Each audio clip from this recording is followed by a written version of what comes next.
what happened to her cousin, but also, I think the mystery of it kind of hooked her too. Sure. And where she kind of went from, it just kind of gradually happened where she went from talking about the cases and throwing out ideas to, actually doing research on her home computer and saying, hey, have you looked at this? Have you looked at that? And then me telling her, these would be the kind of things that would be helpful to find out. Different locations. Could there be other victims in other areas? I certainly couldn't ask her to do police work for me, but she could certainly do research, and sure, she did, and she has been a tremendous asset. It would kind of seem, though, looking at it, the victims are kind of wide and vast. I mean, you got a male and two females that you see here, and is there a MO? I mean, it would seem anything, what we talked about on the show, serial killers tend to, from what I understand, target one victim over the others. Well, this one is kind of all over the board, and age, gender would fit, but then the male is the X factor. It is. It is random, but with the male, what I believe happened with the male is that that our person of interest had enticed the girls to the theater, or they had walked by the theater, but at some point that evening they had met up with the person of interest. They knew him, they would have trusted him. I could certainly see them getting a ride from him, or even him saying, hey, let's go to the theater and look at the set. He and the man that disappeared, Stephen Pearsall, had been working on a set that day. Mm-hmm. And the man that disappeared, Stephen Pearsall, had gone to a retirement party with his girlfriend, and the person of interest had not expected him to come back. And then he kind of on spur of the moment decided, I think I'll go do my laundry tonight and practice my clarinet. So his girlfriend actually drove him to his apartment. He picked up his laundry, and she drove him to the theater and dropped him off. And so she was a really good witness, being able to place him there. And then a passing patrol officer also noted him going inside the theater. So we really know factually that he went into that theater, but he never was seen again. And so I think what happened is he was collateral damage. He went in and he witnessed something that the person of interest couldn't allow him to verbalize. Gotcha. It wasn't someone that maybe he targeted. It was just because wrong place, wrong time is what you're exactly. Thinking. I was thinking about that too, and that was exactly what I thought, is that Stephen Pearsall walked in on something that he couldn't live after having seen that. But the other thing I was thinking too, with the younger victim, the 12-year-old victim, I was wondering, I don't know about the suspect's history. I was thinking that sometimes when a suspect is younger and hasn't built up as much confidence, that they sometimes will start with a younger victim before they gear up for what they are really interested in, which might be an adult women. But I didn't know the suspect's history, and if we thought that he had killed before. Did you have any idea about that? In looking at the cases, I learned that he was connected to a suspicious death in 1972 in California. Interesting. And so I did do some investigating on that, and that'll be detailed more in the show. And I thought perhaps that one in California was his first victim. I no longer think that. I think he has others. But I think with him, and you can tell me if I'm wrong, because I don't know this area at all. I just speculated, that it seems to me he is an opportunist, and that he strikes when he has the chance, when the opportunity is there. He doesn't have as much time to develop a particular prototype of what his victim is going to be. He takes on the person when suddenly the opportunity presents itself there. And I partially believe this because we've had a couple instances where people have talked about their experiences with this person where they felt uneasy or uncomfortable, and in retrospect feel like they may have been just getting away with their lives just because of circumstances. It just didn't work out that he had them alone. And that's definitely it's definitely the case for sexual offenders, and I wouldn't doubt that it would be the same for serial killers. Like, some are very much opportunistic. Like they have another life where maybe they're married with kids, and they only have so much time. Right. Yeah. Sure. Exactly. Yeah. And the other thing with the 12-year-old victim, she was a pretty big girl, not not sexually developed, but she was tall and kind of a medium build. So she appeared older than 12 years old. Mm-hmm. Yeah, I agree. I was thinking that a lot of them were similar in size, if not in age. Yeah. Right. Would you say, that's true. Would you say the offender, the person of interest, has a real issue of impulse control maybe as well? I mean, that's very impulsive, that kind of thing? I don't know if it's impulsive so much as he just has this unsatiable desire, and that when the opportunity presents itself, he can't help himself. So I guess in a way that would be impulsive.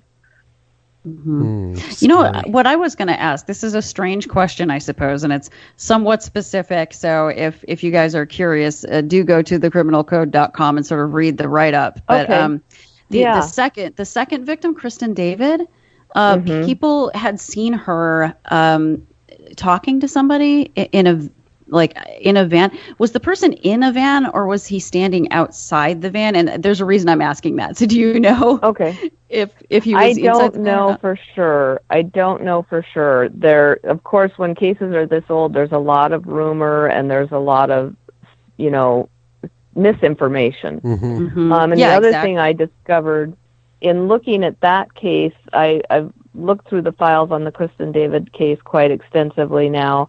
And there were quite a few people that saw a girl on a bicycle, but they saw her in different places and wearing different clothing, which to me means there probably was more than one girl riding a bicycle on that road that day. Sure. Right. But several people did talk about a brown van with Oregon license plates that was in the area and seemed out of place because it had Oregon plates. And a person did say that they saw her outside of that van, and that the man was outside the van as well. But they did hypnosis and things like that. I've talked to that person since, and his story is quite a bit different now than it was then, with more details. I think his mind is still... That's not right. Yeah, you're right. Feels thinking, right. Yeah. Yeah. Should be less. Yeah. Well, I was going to say, we're coming up on 40 years. I was going to ask you, how problematic has it been finding reliable... In that second, right, and that is the hard thing, is that memories fade, and eyewitness testimony is not as golden as we once thought it was. The mind is very suggestible, and it's hard to remember things exactly. And back then there were no video cameras, there weren't cell phones, there weren't things to be able to document. Like now, when we say something happened at a specific time, we can pretty much document that with a cell phone or a video surveillance camera footage or something that, or we can even look back at a phone call or a text and say, I know this happened at this time because I sent this text. But back then, it was more approximate. She left approximately at such a time in the morning. Well, maybe I saw her around 10 at this intersection, but I'm not sure. So I guess there's that aspect too. The reason I'd wondered is because the potential suspect that people have kind of identified potentially over time is physically, it seems like he's pretty big in stature, or he was at one point. And I kept thinking to myself, if he was standing outside the van, people had mentioned that maybe he had facial hair or like this. And I'm thinking, I think the first thing I'd mention is that he was big. Big. He was tall. Yeah. Right. And that seemed odd to me. I've often speculated about the Kristen David homicide and thought that could definitely be attributed to a different murderer. Oh my God, I love you. We would get along really well. That's the one I don't think fits. I think it's someone else. Right. Yeah. Right. And we did have several serial killers that moved through this area during that time frame. And it was that time, the 70s and 80s, serial killers could prey much more easily. Yeah. And they did. And there were, if you go to like Murderpedia and start looking at serial killers, it's shocking how many there actually were and how many victims that happened. Sure. So, the 70s and 80s, the golden age of serial killing. I've heard that before, Right. called that before, where they were really prevalent and they could almost work in total anonymity. Right. I think now, there isn't those opportunities. People, the technology certainly helps because of surveillance cameras and cell phones and things like that. So I think, we may catch them sooner before they become prolific serial killers, or they just may not go that far because they just don't have the ability to get away with it. Mm-hmm. Mm-hmm. But there's a few other people that I think could be possible for Kristen David's homicide. So I've certainly kept an open mind about that. I thought our person of interest was involved in the theater, and he was very dramatic. He was described as being dramatic and liked to wear costumes and take on roles and do things. So I thought, well, maybe he liked to change up what he did. Maybe it was a thing to throw off the police, or maybe he just liked to act out different fantasies almost. But it just seems like that homicide doesn't fit in as well. Yeah, I agree. So it is an outlier. So the suspect, though, by now has got to be in his, late 60s, early 70s? Early 70s. Yeah. So, and of course, he's not going to come forward. No. Unfortunately, you would think that by now his soul would have eaten at him, his conscience, and right, and just would have thought that he might have wanted to come forward. I know I'm living in this fantasy world, right? So excuse me, but he would have thought that his conscience would have made him want to come forward, so the families of these people would have had peace. I know, being advanced in age as he is. You see what I'm saying? Life might not be that much further. I just don't think people like that have any remorse, and they don't have any feelings, any empathy for what other people go through. Yeah, and that's sad. That's a sad, sad state of affairs. Mm-hmm. It is. Hey, Eric. Yes. What is your mind brewing with? I'm curious. My mind is sitting here pondering all this, and I'm looking ahead a little bit, just having read the long version of the description of the show, and apparently Gloria has done a lot of work kind of roaming around the whole country, and apparently there's a case that is relatively recent that may be applicable. So I was wondering if we could head in that direction, if that's possible. Again, we don't want to step on toes or give too much away here.